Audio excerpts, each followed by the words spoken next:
Okay, so in this video I am going to show you how I put the acrylic paint on.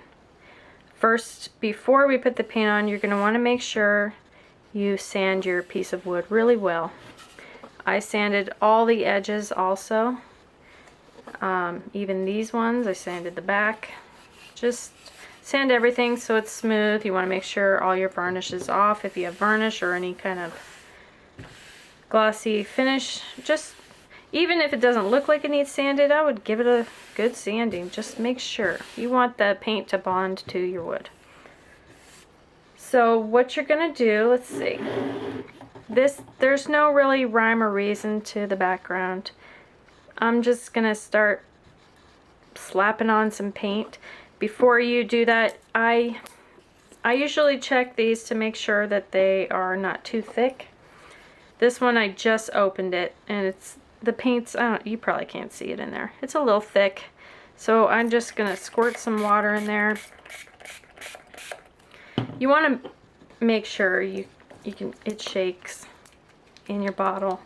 You don't want it running out, you know, all super watery, but you don't want thick paint, big globby paint on there. It's just easier to get it out of the tip. And if you're gonna put these tops on any other paint, you're probably gonna want to water them down to make sure they can get through the foam. So anyway, I just did a painting last night, and these are all pretty good, I think. You want to make sure they're all shaken up. And like I said, I just used these last night. Oh, let's see. So I'm going to take this one first, the cranberry, and just, you want to squeeze it. You can push it down, some paint will come out, and just randomly start adding some paint. It does not have to look pretty. And then I usually go in rainbow colors because I'm anal and weird, and I don't know. I just like to, and maybe the colors blend better that way, I don't know. So I've got my watermelon. Just gonna add some color in there wherever.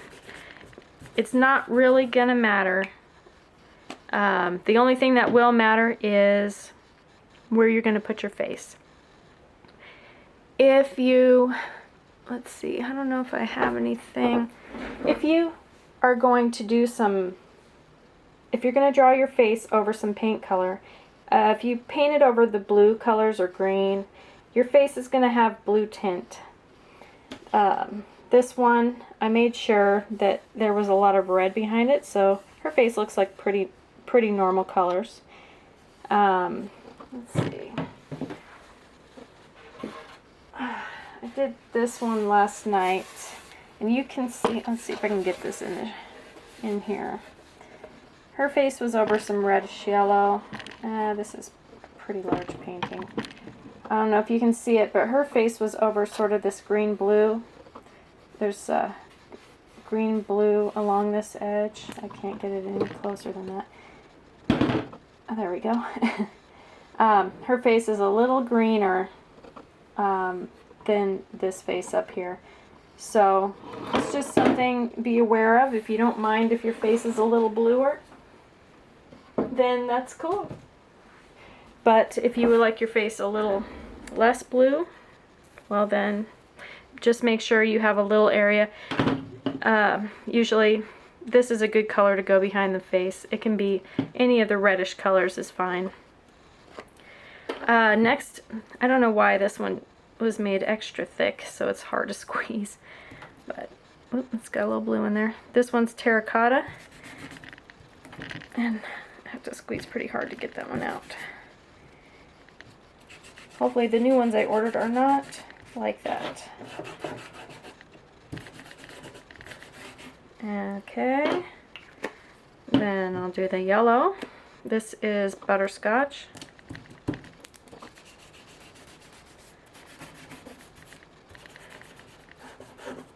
And I do not like so much the blue-green faces. And I think I'll just make sure there's some yellow up here around her head. So next I've got this juniper, which is almost gone.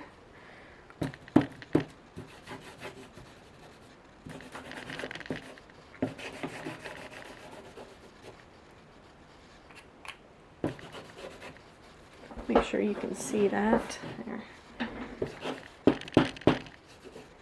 You can put splotches in there. Let's see. Then I've got this pool, a little pool in there.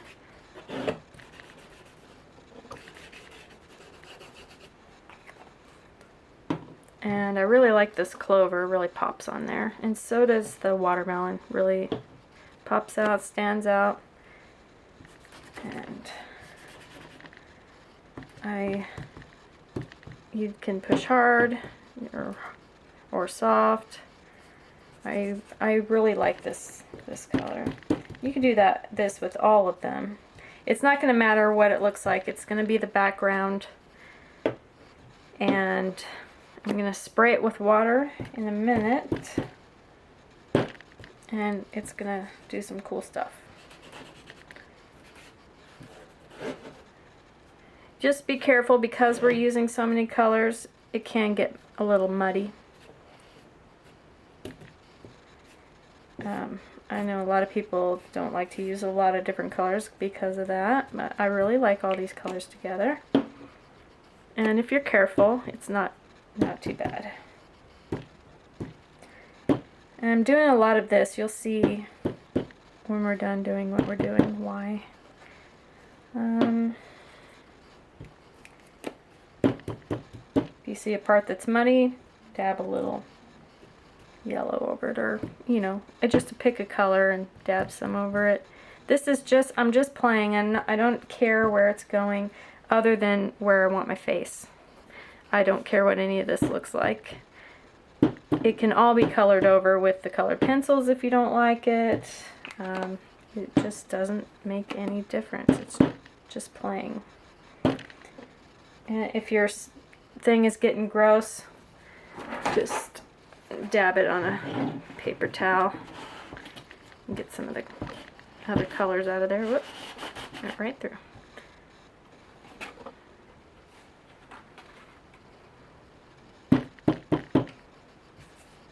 Okay, I think I'm gonna be good on that. So what I found out the other day was if I spritz this, you don't have to make a pool on here. You're just gonna spritz enough to make it wet. And it'll start doing some cool stuff. That's probably good. The green color, the clover, it's gonna start separating, and they kind of separate a bit. I did let's see, show you on these. You can see it's sort of separated in these little cool dots. The paint separates. Not so much the reds or yellows, but the green or blue on top just starts changing. Same with this one. You can see the blue is separating. Now I can't guarantee it's with any of the acrylic paints. It could just be this brand, I don't know. But they're just water-based paint. I would think it would be for any. It specifically likes these colors to do that too. It did do it with the red a little bit. But you're just going to let it sit until it's dry. I might add a little more water in a couple spots. You don't want it too runny, or it's going to get muddy. And we could always add more later if you thought you wanted more. I add a little more purple on there. But you see it's starting to do little fun things in there. This is separating here. You can see it's separating. And I think it's good enough for now. Maybe add a little color in there. It's a little too yellow for me right there.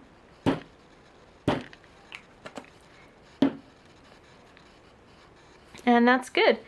So this I'm not going to heat because it'll start spreading the colors and making it muddy. I don't want to make it muddy. If you turned it, you could make them run, but you risk getting muddy colors doing that. You could do it a little bit. It's up to you. You could have colors running down all over the place, but because if you used all the colors I used, you are definitely running the risk of it being runny. Or not runny, muddy. So we'll let this dry, let it dry by itself, and then I'll see you in the next video.